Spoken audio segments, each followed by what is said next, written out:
สวัสดีครับผมวันนี้กับช่างปื๊ดคูเปต้าปิติสกลนครวันนี้ออกมาเปลี่ยนซีนพอตั้งให้ลูกค้าอยู่หน้างานครับผมเดี๋ยวเพิ่นซีนเพิ่นหัวครับ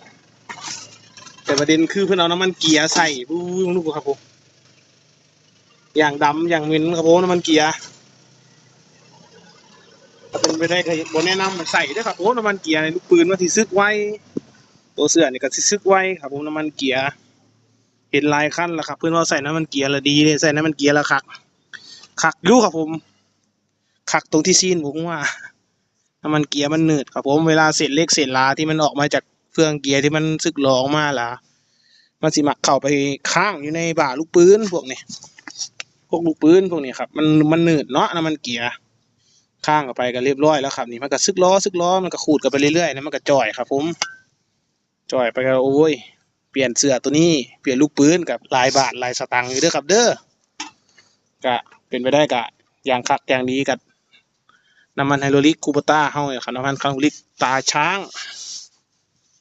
หรือบนนั่นกะเฮางบหน่อยลีกะน้ำมันไฮครับผมจากทางเก่าที่เฮาถ่ายออกจากรถเฮามาใส่คันหน้าก็ได้ตัวเป็นอย่างความเหนืดมันก็มีอยู่แต่บ่อยากแนะนำไปได้ครับน้ำมันเกียร์บางคนใส่พุ่นบายเบอร์140ครับผมเรียบร้อยเฟืองนี่ครับซึกแน่จ้อยแน่ลูกปืนก็แตกแน่บ่าลูกปืนก็ซึกแน่อันนี้ก็รวมเปลี่ยนเบิดอันนี้หลายเงินครับผมถ้าแม่อยากสนใจติดต่องานบริการทางนอกในเขตสกลนครกับ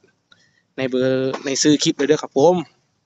คูปต้าปิติสกลนครแจ๋ว